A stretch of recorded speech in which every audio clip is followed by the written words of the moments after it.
नमस्कार दोस्तों, स्वागत आपके अपने YouTube चैनल आपके अपने परिवार जी के वाई जीनियस सुभाष सर में।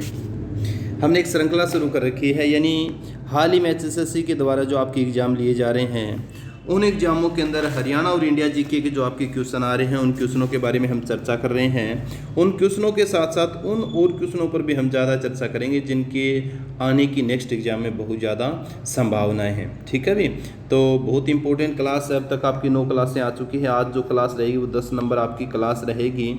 इसके साथ साथ ही आप सब बच्चों को सबसे पहले तो मैं शुभकामनाएं देता हूं। कल जो भी बच्चे एग्ज़ाम देने के लिए जा रहे हैं हरियाणा पुलिस का, तो आप सब बच्चों का बहुत बहुत बेहतरीन क्या हो एग्ज़ाम हो और आप मेरे को एक अच्छी अचीवमेंट प्राप्त करके, एक अच्छी उपलब्धि प्राप्त करके क्या करें, सूचित करें भी सर मेरा सिलेक्शन हो गया, मेरा एग्ज़ाम है क्लियर हो गया। ठीक है, तो बड़ी लगन निष्ठा के साथ। और सभी बच्चों को एक चीज़ ध्यान रखना है, ओवर कॉन्फिडेंस नहीं होना है। शांति के साथ क्या करना है, आपको पेपर करना है, अच्छी तरीके से पेपर करना है, क्योंकि ओवर कॉन्फिडेंस के कारण या फिर दबाव के कारण भी क्या कर देते हैं, बहुत से क्वेश्चन गलते कर देते हैं। तो शांत चित्त के साथ क्या करना है, शांत मन के साथ आराम से बैठ के आपको क्या करना है, एग्ज़ाम देना है, पेपर देना है। तो पहला क्वेश्चन बहुत इंपॉर्टेंट जो क्वेश्चन है, आपका ध्यान होना चाहिए चीज़ के बारे में जिसे जिक्र करते हैं, यानी कुनाल का टीला और बनावली हरियाणा के किस जिले में स्थित पाए जाते हैं। ठीक है भी, फतेहाबाद में, रेवाड़ी में, पलवल या फिर भिवानी का जैसे जिक्र किया। तो आपको बच्चों को मैंने कई बार बताया इस चीज़ के बारे में। कुनाल का टीला और बनावली जो है वो ये फतेहाबाद जिले के अंदर है। किस जिले में, आपके फतेहाबाद जिले के अंदर। ये वही बनावली है जो एक विकसित नगर मैंने आपको बताया था अभी 1973-74 में इसकी खुदाई हुई थी RS विस्ट के द्वारा। कल आपके एग्जाम में हो सकता है इससे आपका क्वेश्चन मिले भी बनावली की खुदाई किस के सानिध्य में की गई थी। तो 1973-74 में की गई थी और आपको ध्यान होना चाहिए किसके द्वारा, रविंद्र सिंह विस्ट के द्वारा। ठीक है, इसके अलावा आपसे पूछा जा सकता है जैसे भिवानी दिया हुआ तो भिवानी में भी आप बता सकते हो। मित्ता थल का जैसे जिक्र करोगे, क्या है मित्ता थल, पूछा जा सकता है। मित्ता थल जो आपका स्थान है वो किस जिले के अंतर्गत आता है, तो भिवानी जिले के अंतर्गत आता है। इसके अलावा जैसे शीशवाड़ भी पूछा जा सकता है, शीशवाड़ जो है वो किस जिले में आता है, शीशवाड़ है राखीगढ़ी का जैसे जिक्र करते हैं। तो शीशवाड़ और राखीगढ़ी जो आपके रहेंगे वो किस जिले में रहेंगे, आपके हिसार के अंदर। किस में रहेंगे, आपके हिसार जिले के अंदर। याद कर सकते हो, बहुत इंपॉर्टेंट है। भगवानपुरा के बारे में भी कई बार पूछा गया है, अभी भगवानपुरा। ठीक है, भगवानपुरा जो है, भगवानपुरा है, दौलतपुर है, आपका क्या है, दौलतपुर। तो भगवानपुर और दौलतपुर जो आपके रहेंगे वो केयू के कुरुक्षेत्र में, किस जिले के अंदर, आपके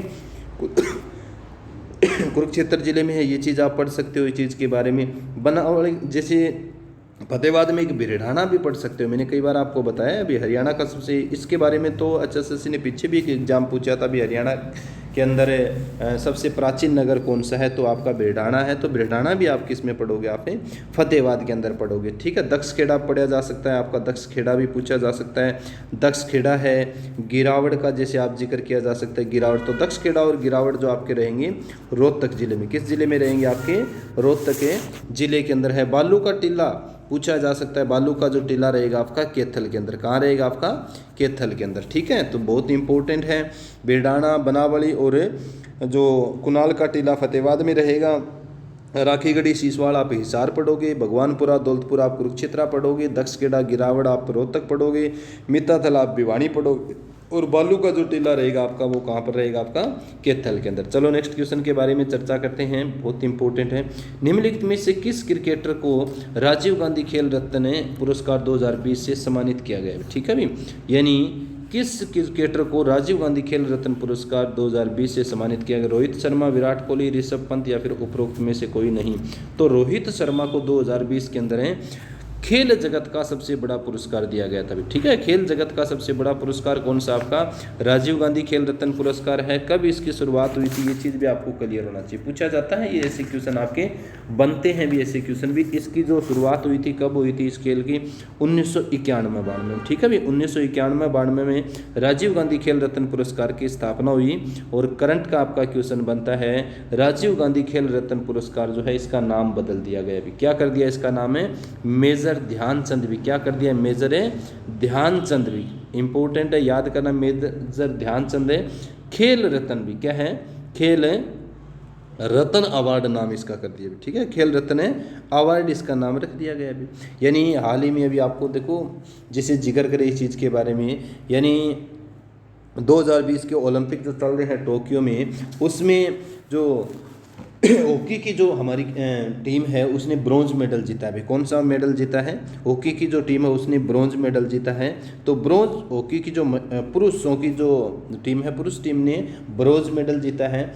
तो उसी उपलक्ष्य में भारत के प्रधानमंत्री नरेंद्र मोदी ने घोषणा की है भी राजीव गांधी खेल रत्न पुरस्कार जो था ना, जो खेल जगत का सबसे बड़ा पुरस्कार था, उसका नाम अब किसके नाम पर रहेगा? मेजर ध्यानचंद खेल रत्न अवार्ड के नाम से उसको जाना जाएगा। ठीक है भी, ये चीज़ आपको क्लियर होना चाहिए। 2020 ओलंपिक 2020 में हॉकी पुरुष में क्या जीता है? ब्रॉन्ज मेडल जीता है। 1900 अंतिम जो जीता था ना भारत ने हॉकी के अंदर 1980 में जीता था। अभी मास्को ओलंपिक जो हुए थे ना 1980 मास्को ओलंपिक में जीते थे। और इतने साल बाद 40 साल बाद देखो, आपको ध्यान होना चाहिए क्या है, हॉकी के अंदर कोई मेडल मिला है, इसीलिए इसका नाम में चेंज किया गया। ठीक है भी, ये चीज़ आपको पढ़ना है। 1991-92 में क्या हुई थी? इसकी स्थापना हुई थी ये चीज़। और वर्तमान समय में कितने लाख रुपए दिए जाते हैं इस अवार्ड के अंतर्गत? 25 लाख रुपए। कितने लाख रुपए? 25 लाख रुपए दिए जाते हैं। ये चीज़ आपको क्लियर होना चाहिए। सबसे पहले किसको मिला था राजीव गांधी खेल रत्न पुरस्कार? तो आपको ध्यान होना चाहिए विश्वनाथन आनंद, भी विश्वनाथन आनंद को दिया गया था सबसे पहले। ये चीज़ आपको क्लियर होना चाहिए, विश्वनाथन आनंद। और ये विश्वनाथन आनंद किस खेल से संबंधित है? आपके शतरंज से। किस खेल से संबंधित? आपके शतरंज से संबंधित। तो ये चीज़ भी आपको थोड़ा सा क्लियर होना चाहिए। ठीक है, खेल जगत का सबसे बड़ा पुरस्कार है आपका, और अभी इसका नाम मेजर ध्यानचंद है, खेल रत्न अवार्ड कर दिया गया है। मेजर ध्यानचंद जी का जन्म हुआ था 29 अगस्त को। भी कब हुआ था? 29 अगस्त को। इसीलिए हर साल हम 29 अगस्त को क्या बनाते हैं? राष्ट्रीय खेल दिवस बनाते हैं। भी क्या बनाते हैं? राष्ट्रीय खेल दिवस बनाते हैं। ये चीज़ भी आप क्लियर कर सकते हो। तो बहुत इंपॉर्टेंट आपका क्या था? क्वेश्चन था। चलो नेक्स्ट क्वेश्चन के बारे में चर्चा। नेक्स्ट क्वेश्चन जो आपका है बहुत इंपॉर्टेंट। क्षेत्रफल की दृष्टि से हरियाणा भारत का सबसे खालिस्तान सबसे बड़ा राज्य है भी। ठीक है भी, ये पूछा गया है क्षेत्रफल का जैसे जिक्र किया। अभी सबसे बड़ा कौन सा है? तो सबसे यहाँ लिखोगे आप बड़ा राज्य कौन सा है? तो बड़ा राज्य जो आपका 20वां है, 21वां है, या फिर 22वां, या फिर 23वां। तो 21वां है भी। कौन सा है आपका? 21वां। पहले 20वां था, परंतु अब क्या हो गया है? वर्तमान में आपका जो हो गया वो, ये चीज़ आपको क्लियर। तो 21वां है। कौन सा है आपका? 21वां। ये चीज़ भी आपको क्लियर होना चाहिए, बहुत इंपॉर्टेंट है। साक्षरता में जैसे जिक्र करें भी, साक्षरता में कौन सा स्थान है हरियाणा का? तो 15वां है। साक्षरता में कौन सा है? 15वां है। लिंगानुपात का जैसे जिक्र करें तो लिंगानुपात में सबसे अंतिम पायदान पर है। अभी लिंगानुपात के मामले में हरियाणा जो है वो सबसे अंतिम पायदान पे है। जनसंख्या के मामले में हम जिक्र करें तो जनसंख्या के मामले में कौन सा स्थान है? हरियाणा का 11वां स्थान है। इंपॉर्टेंट है, याद होना चाहिए चीज़ के बारे में भी। 11वां स्थान है ये। इस तरीके के आपके क्वेश्चन बनते हैं। हरियाणा का क्षेत्रफल पूछा जा सकता है। सबसे पहले तो भारत का ध्यान होना चाहिए, 32,87,263 वर्ग किलोमीटर। ये तो भारत का हो गया। भारत में आप जैसे जिक्र करो किस राज्य का सबसे ज़्यादा, तो राजस्थान का 3.42 लाख सबसे ज़्यादा क्षेत्रफल वाला राज्य है। कम वाला जैसे जिक्र करोगे तो कम गोवा है भी। कौन सा है? गोवा। और गोवा का कितना आपको ध्यान होना चाहिए? 3702 वर्ग किलोमीटर क्या उसका क्षेत्रफल है। उसके अलावा हरियाणा का जैसे मैंने पूछा था अभी, तो हरियाणा में आप बता सकते हो 44,212 वर्ग किलोमीटर क्या इसका क्षेत्रफल है। और हरियाणा में कम जिक्र करोगे तो कम आपका फरीदाबाद का रहेगा 741 वर्ग किलोमीटर। और अधिक का जैसे जिक्र करोगे तो अधिक कौन सा रहेगा आपका? सिरसा। सिरसा का कितना है आप पढ़ सकते हो? 4277 वर्ग किलोमीटर। तो ये इस तरह के अलग अलग आपकी क्वेश्चन बनते हैं। चलो नेक्स्ट क्वेश्चन के बारे में चर्चा करते हैं। यह नृत्य हरियाणा में लड़के के जन्म के 6ठे दिन किया जाता है। ठीक है, इसे किस नाम से जाना जाता है? यह नृत्य हरियाणा में लड़के के जन्म के 6ठे दिन किया जाता है। इसे किस नाम से जाना जाता है? गंगोर है, चौपाया, छठी, या फिर सांग? तो छठी के नाम से जाना जाता है। ठीक है, बच्चा पैदा लड़का जो होता है, लड़के के जन्म के बाद में जैसे इसको घर से बाहर निकालते हैं तो कौन सा नृत्य किया जाता है? छठी नृत्य होता है। नामकरण जो किया जाता है, नामकरण भी एक 16 संस्कारों में से एक संस्कार है। तो ये चीज़ आपको क्लियर होना चाहिए। छठी नृत्य एक छड़ी नृत्य होता है। क्या होता है? छड़ी नृत्य। ये छड़ी नृत्य जो होता है ये गोगा जी के जो भगत हैं उनसे संबंधित है। छठी नृत्य है बच्चे के जन्म से संबंधित है। ठीक है भी, इसी तरीके से जैसे खेड़ा नृत्य होता है, मैंने बताया ना कई बार आपको, खेड़ा नृत्य होता है। और एक क्या होता है आपका? खोड़िया होता है। ठीक है। खेड़ा नृत्य है बुजुर्ग की मृत्यु के उपरांत दुख का प्रतीक होता है ये, ठीक है। और खोड़िया नृत्य क्या होता है, खुशी का प्रतीक होता है। वधु के आगमन से पूर्व क्या है, घर की महिलाओं के द्वारा ये क्या किया जाता है, नृत्य किया जाता है। ये चीज़ आपको ध्यान होना चाहिए। पीलिया नृत्य भी पूछा गया अभी हाल ही में HSSC की एग्जाम में। पीलिया नृत्य लड़के के जन्म पर, ठीक है। और पीलिया लेके कौन आते हैं, तो आपको ध्यान होना चाहिए, मायके वाले लेके आते हैं। ये चीज़ आप याद करो। धमाल नृत्य भी पूछा गया था अभी हाल ही में एक एग्जाम के अंदर। क्या पूछा गया था, धमाल नृत्य पूछा गया था। अभी धमाल जो नृत्य है वो कैसा नृत्य है, तो सबसे प्राचीन नृत्य पूछा हुआ था। सबसे प्राचीन महाभारतकालीन जो नृत्य आपका कौन सा है, वो धमाल है नृत्य है भी, ठीक है। भी घोड़ी नृत्य भी होता है, भी क्या होता है, घोड़ी नृत्य भी होता है। तीज नृत्य भी होता है, सावन तीज, जैसे भी सावन का महीना जो चल रहा है ना, सावन तीज, तो सावन तीज है। रास नृत्य भी होता है। रास नृत्य खास करके मथुरा के आसपास का क्षेत्र, ब्रज का जो क्षेत्र है उसमें है। घूमर नृत्य के बारे में भी आपको ध्यान होना चाहिए। हमारा पड़ोसी राज्य राजस्थान का घूमर नृत्य है, और राजस्थान से सटे हुए क्षेत्र के अंदर घूमर और गणगौर नृत्य किए जाते हैं। तो ये चीज़ भी आप पढ़ सकते हो सभी बच्चे, ठीक है भी। चलो नेक्स्ट क्वेश्चन के बारे में जिक्र करते हैं। राजा अजीत सिंह के विद्रोह के कारण भी, राजा अजीत सिंह के विद्रोह के कारण हरियाणा में निम्नलिखित में से किस रियासत का विलय हुआ था। ये भी अभी हाल ही के एग्जाम में पूछा गया था। तो अम्बाला, लाडवा, रानिया या फिर कैथल। तो लाडवा का क्या किया गया था, विलय किया गया था। लाडवा आपकी पड़ती है कुरुक्षेत्र में, ठीक है भी।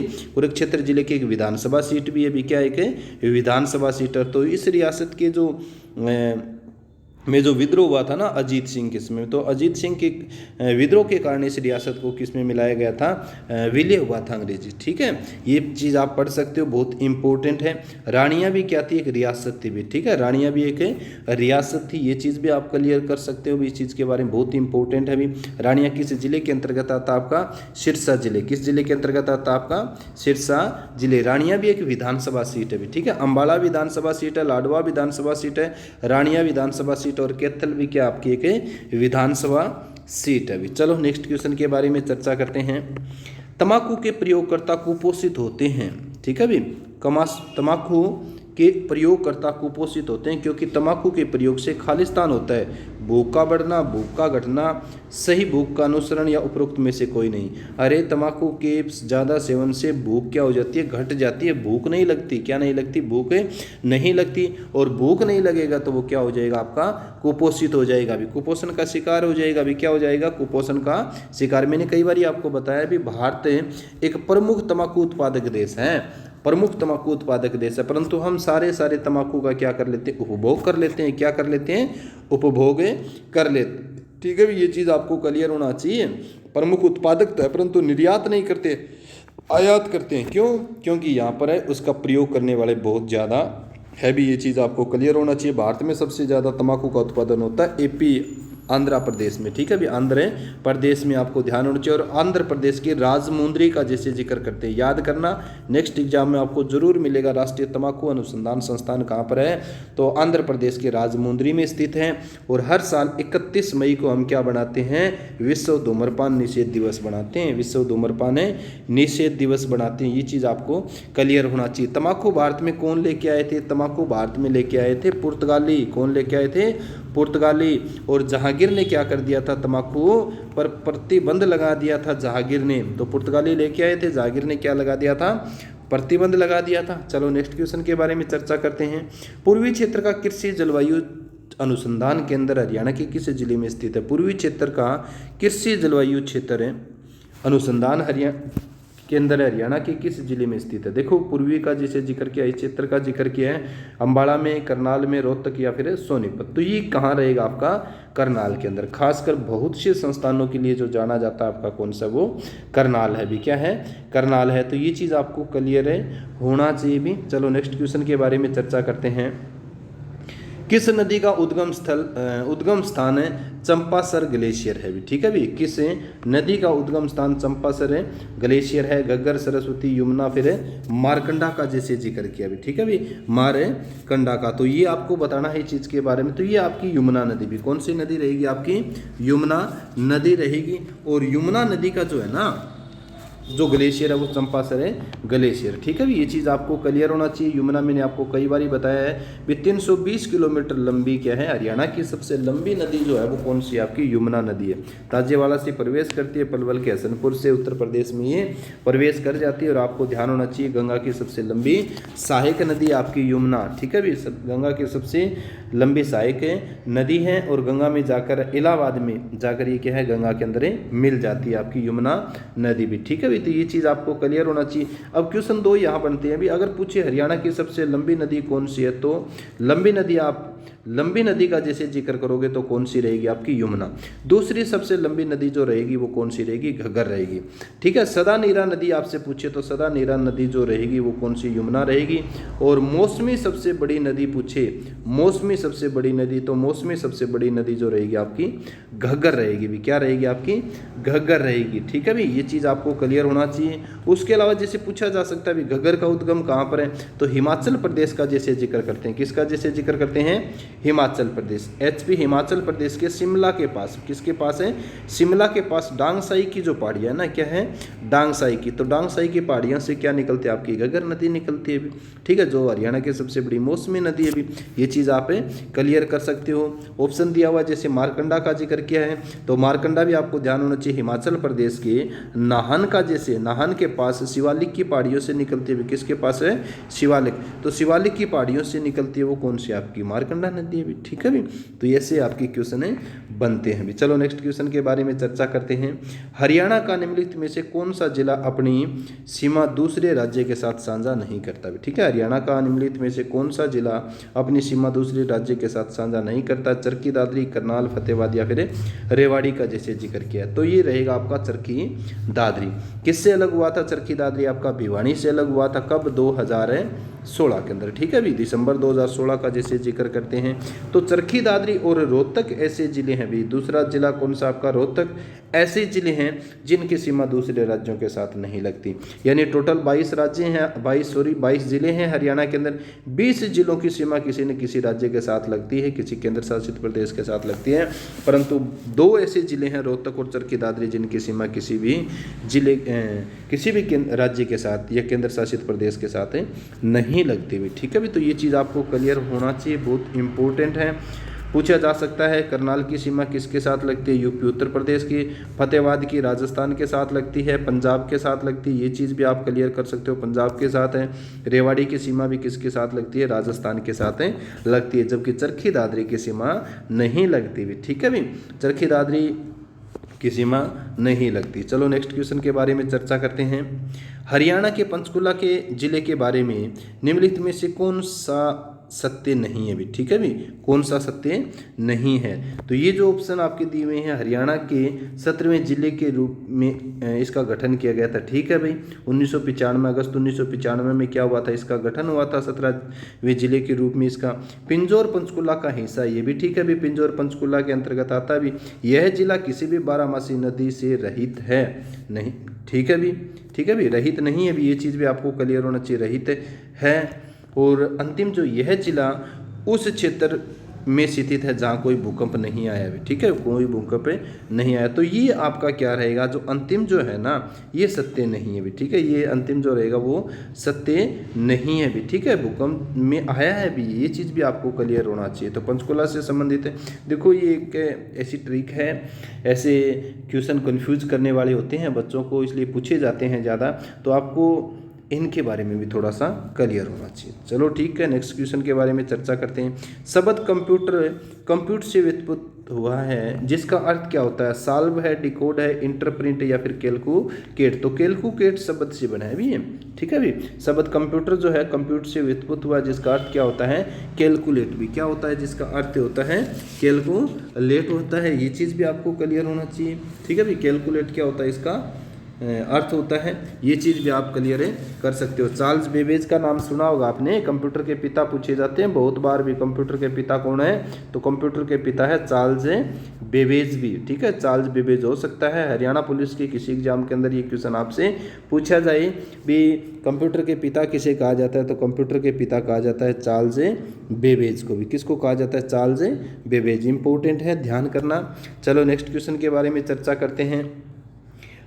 कलई बांध भारत में सबसे पुराना और अभी भी उपयोग में आने वाला जलाशय है। इसे निम्नलिखित में से किस नदी पर बनाया गया? कावेरी, तुंगभद्रा, कृष्णा, फिर या उपरोक्त में से कोई नहीं। तो कलनई जो बांध है ना, कलनई बांध ये कावेरी नदी पर बना हुआ है। किस नदी पर बना हुआ है? कावेरी। किस राज्य में है? तो आपको ध्यान होना चाहिए तमिलनाडु। किस राज्य में है? तमिलनाडु के अंदर। ये चीज़ भी आपको क्लियर होना चाहिए। तमिलनाडु का एक जिला है तिरुचिरापल्ली भी। कौन सा है? तिरुचिरापल्ली भी। ठीक है, बहुत इंपॉर्टेंट है तिरुचिरापल्ली जो है, जहाँ पर आपको ध्यान होना चाहिए जो भारत के पहले उपराष्ट्रपति रहे हैं सर्वपल्ली राधाकृष्णन हैं, उनका संबंध कहाँ से था? तिरुचिरापल्ली से था। तो तमिलनाडु के तिरुचिरापल्ली जिले के अंदर कौन सा जो आपका बांध है वो कलनई बांध है। किस नदी के ऊपर स्थित है? तो कावेरी नदी के ऊपर स्थित है और भारत का सबसे प्राचीन बांध है भी। क्या है? भारत का सबसे, भारतीय नहीं, विश्व के सबसे प्राचीन बांधों में से एक है। विश्व का ये सबसे प्राचीन है, प्राचीन व आधुनिक क्या है? ये बांध है। कहते हैं भी लगभग 2000 साल पहले इसको बनाया गया था चोल शासकों के द्वारा। किसके द्वारा? चोल शासकों के द्वारा इसको बनाया गया था। और आज भी क्या है? उसी तरह काम कर रहा है भी। आज भी क्या कर रहा है? ये उसी तरीके से काम कर रहा है। तो ये चीज़ आपको क्लियर होना चाहिए। तिरुचिरापल्ली और तंजावर जो ज़िले हैं ना, उन ज़िलों के अंदर जैसे ये तंजावर की ओर बहती है कावेरी नदी, तो उसके ऊपर क्या है? ये आपका बनाया हुआ है कलनई बांध है। मौका मिला था एक बार देखने को इसको भी। ठीक है, तिरुचिरापल्ली, मदुरई, ये रामेश्वरम, कन्याकुमारी, ठीक है, चेन्नई वगैरह देखने के गए थे, साउथ इंडिया देखने के लिए, तब इसका मौका मिला था। इसी तो कलनई बांध जो है आपका, ये भारत का सबसे प्राचीन बांध है। ठीक है, ये चीज़ आपको क्लियर हो सकते हैं। उसके बाद में एक चीज़ और भी क्लियर कर सकते हो, कलनई बांध की ऊंचाई, लंबाई, इनके बारे में भी थोड़ा सा आपको ध्यान होना चाहिए। ऊंचाई जो है इसकी लगभग 5.4 मीटर है, यानी लगभग 18 मीटर क्या है? ये ऊंचा है भी। कितने मीटर ऊंचा है आपका? 18 मीटर ये ऊंचा है। ये चीज़ भी आपको क्लियर होना चाहिए। इसके बाद में जैसे चौड़ाई भी पूछी जा सकती है, लगभग 66 फीट क्या है? ये आपका चौड़ा है भी। ठीक है भी, ये चीज़ भी आप क्लियर कर सकते हो। लंबाई का पूछा जा सकता है इस चीज़ के बारे में, लंबाई कितनी है? तो लगभग 1080 फीट क्या है इसकी लंबाई है भी। ठीक है, ये चीज़ आपको क्लियर होना चाहिए। कृष्णा नदी से भी एक बार HSSC ने एक एग्जाम में पूछा था, एक क्वेश्चन है भी, नागार्जुन सागर बांध किस नदी के ऊपर है भी? नागार्जुन सागर बांध। तो नागार्जुन सागर बांध जो रहेगा वो किस नदी के ऊपर रहेगा? कृष्णा नदी का। कभी घूमने जाना, बहुत ही अच्छा टूरिस्ट प्लेस है नागार्जुन सागर जो परियोजना है वहाँ पर है। और कभी भी जाओ तो आप हैदराबाद जाना, और हैदराबाद से आप नागार्जुन सागर बांध देखने के लिए जा सकते हो, जो किस नदी पर बना हुआ है? कृष्णा नदी पर बना हुआ है। तुंगभद्रा जो बांध है, तुंगभद्रा परियोजना तुंगभद्रा नदी के ऊपर है। ये चीज़ भी आप क्लियर कर सकते हो भी। तो बहुत इंपॉर्टेंट से क्या बनते हैं ये क्वेश्चन आपके बनते हैं। चलो नेक्स्ट क्वेश्चन के बारे में चर्चा करते हैं। भारत इजराइल बागवानी परियोजना हरियाणा में कहाँ स्थापित की गई थी? ठीक है भी, भारत या इंडो इजराइल बागवानी परियोजना के नाम से भी इसको जाना जाता है। कई बार देखो इंग्लिश में दे देते हैं इंडो इजराइल परियोजना जो है।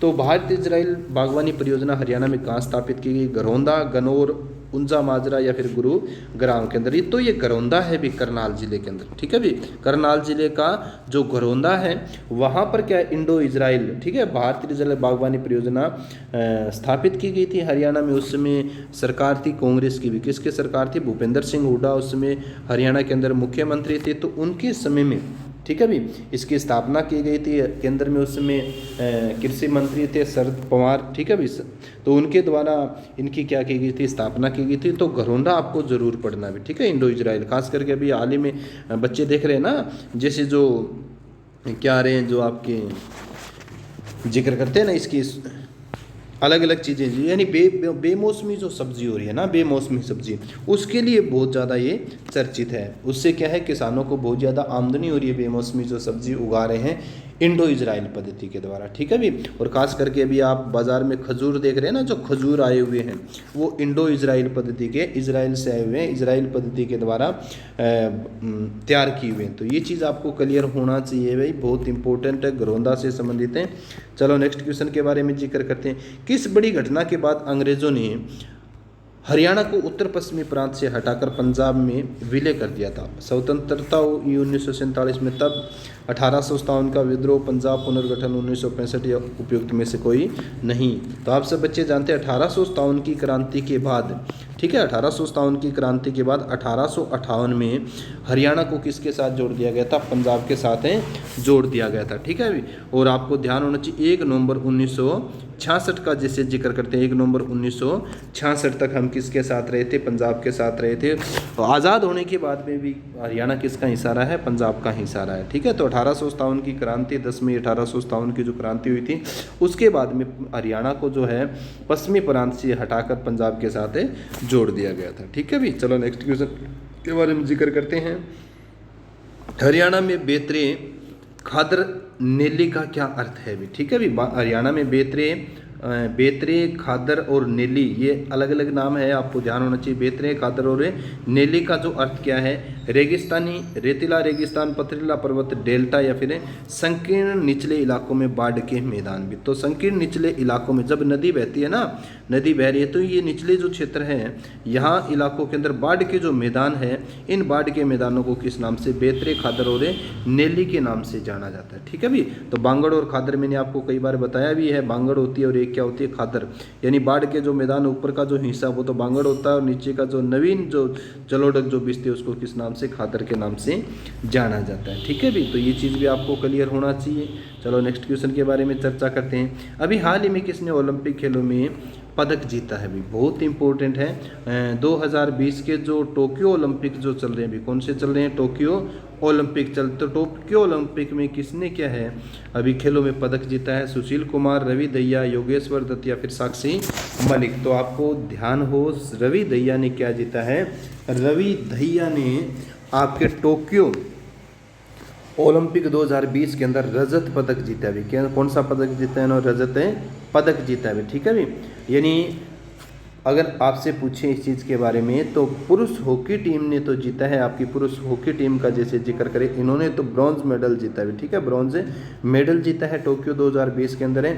और अगर खिलाड़ी का जैसे हम जिक्र करें, तो आपको ध्यान होना चाहिए रवि दहिया ने रजत पदक जीता है। कौन सा रजत पदक जीता? ये चीज़ आप क्लियर कर सकते हो। कितने किलोग्राम भार में? 57 किलोग्राम भार के अंदर भी, ठीक है।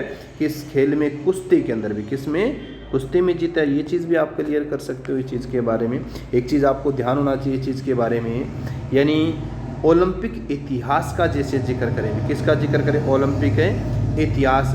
तो ओलंपिक इतिहास में भारत ने आज तक 6 पदक जीते हैं कुश्ती में। कितने पदक जीते हैं? 6 पदक जीते हैं कुश्ती के अंदर, जिसमें से आपको ध्यान होना चाहिए 5 हरियाणा से संबंध रखते हैं, 5 हरियाणा से संबंध रखते हैं, ठीक है भी। यानी 6 पदकों में भारत में 5 पदक है वो हरियाणा के खिलाड़ियों के नाम हैं, ठीक है। ये चीज़ आपको क्लियर करना। एक चीज़ आपको और ध्यान करना, जैसे मैं कल वीडियो बनाई थी उसमें मैंने बताया था भी 6 खिलाड़ी हॉकी की महिला खिलाड़ियों ने भाग लिया था, 6 नहीं भी, हरियाणा की 9 खिलाड़ियों ने भाग लिया। हरियाणा की कितनी खिलाड़ियाँ? हॉकी की जो महिला खिलाड़ी जो है वो 9 खिलाड़ियों ने भाग लिया। ये चीज़ आपको क्लियर होना चाहिए।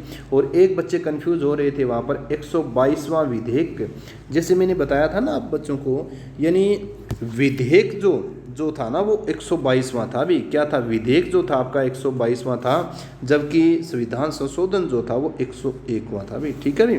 तो विधेयक पूछे तो 122वां विधेयक का जिक्र करें, और संशोधन जो पूछे तो 101वां। ये चीज़ आपको क्लियर होना चाहिए। तो मैं जिक्र कर रहा था 6 जीते हैं आज तक ओलंपिक इतिहास में, जिसमें से 5 हरियाणा से। 5 हरियाणा से कौन से? ये चीज़ भी आपको क्लियर होना चाहिए। 5 जो हरियाणा से, सबसे पहले तो एक तो आपका है सुशील कुमार भी। कौन है आपका? सुशील कुमार है। 2008 के अंदर भी, 2008 में जैसे जिक्र करें 66 किलोग्राम भार में भी, 66 किलोग्राम भार में इसने कांस्य पदक जीता था भी, ठीक है, कांस्य पदक जीता था। 2008 के ओलंपिक कहाँ हुए थे? बीजिंग ओलंपिक हुए थे भी। क्या हुए थे? बीजिंग, चीन की राजधानी बीजिंग में ये क्या हुए थे? ओलंपिक।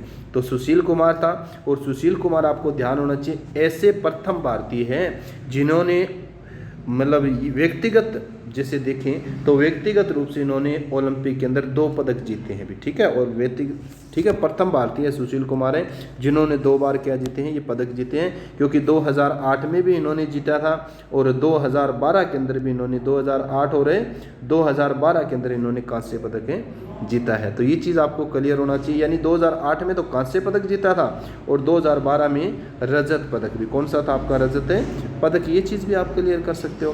तो आपको जैसे क्लियर करना है 2008 में, 2012 के अंदर, ठीक है, ये तो आपका सुशील कुमार हो गया दोनों। उसके बाद में तीसरा जो रहेगा आपका 2012 के अंदर ही कौन था, योगेश्वर दत्ता भी, कौन सा, योगेश्वर दत्ता। यानी सुशील कुमार 66 kg में है, योगेश्वर दत्त जो आपका रहेगा वो 60 kg में है, ये चीज़ आपको क्लियर होना चाहिए। और रियो ओलंपिक 2000 जो हुए थे ना, रियो ओलंपिक, ठीक है, रियो ओलंपिक 2016 में साक्षी मलिक ने जीता था। किसने जीता था, साक्षी मलिक ने कांस्य पदक जीता था 58 kg में, ये चीज़ भी आप क्लियर है कर सकते हो। और अभी 2020 के अंदर रवि दहिया ने टोक्यो में, ठीक है भाई, 57 kg में रजत पदक जीता है। तो 5 खिलाड़ी हैं, याद करने हैं, बहुत इंपॉर्टेंट है। एक बार और रिवाइज करवा देता हूँ मैं। सबसे पहले सुशील कुमार ने जीता था बीजिंग ओलंपिक 2008 में 66 किलोग्राम भार के अंदर कांस्य पदक भी, ठीक है, ये चीज़ आपको क्लियर होना चाहिए। फिर सुशील कुमार ने ही लंदन ओलंपिक हुए थे 2012 के अंदर 66 किलोग्राम भार में उन्होंने रजत पदक जीता था कुश्ती के अंदर। उसके बाद में 2012 के अंदर लंदन ओलंपिक में आपको ध्यान होना चाहिए योगेश्वर दत्त ने कांस्य पदक जीता था 60 किलोग्राम में भार के अंदर। और फिर आपको ध्यान होना चाहिए चौथा, जैसे आप पढ़ोगे, साक्षी मलिक है, रियो ओलंपिक हुए थे 2016 के अंदर 58 किलोग्राम भार में इन्होंने कांस्य पदक जीता था। और 5वें जो खिलाड़ी का मैं जिक्र करूँ तो अभी हाल ही में रवि दहिया ने टोक्यो ओलंपिक 2020 के अंदर 57 किलो भार में रजत पदक जीता है, ठीक है भी। और प्रथम भारतीय जिन्होंने व्यक्तिगत रूप से भी 2 पदक जो प्राप्त किए तो वो सुशील कुमार है 2008 और 2012 के अंदर, ठीक है भी। तो आज की क्लास बड़ी महत्वपूर्ण क्लास है आप सब बच्चों के लिए। और ये जो अंतिम मैं क्वेश्चन जिक्र किया ना रवि दहिया वाला, तो ये नेक्स्ट एग्जाम के अंदर आपको जरूर मिलेगा भी, ठीक है भी। खासकर महिलाएं जो है ना, SI का जो एग्जाम हो उस एग्जाम में आपको ये क्वेश्चन जरूर मिलेगा, ठीक है भी। तो आज की क्लास में इतना ही। क्लास कैसी लगी आप मेरे को कमेंट करके ज़रूर बताएं सभी बच्चे। और सभी बच्चों के लिए एक बार दोबारा वेस्ट विशिष्ट जो कल और परसों एग्जाम देने के लिए जा रहे हैं, उन सभी बच्चों के साथ मेरी शुभकामनाएं हमेशा साथ रहेगी, हमेशा हमेशा, ठीक है। तो इसी के साथ आज की क्लास का समापन करते हैं। क्लास कैसी लगी कमेंट जरूर करना। इसी के साथ सभी बच्चों को जय हिंद, जय भारत, वंदे मातरम।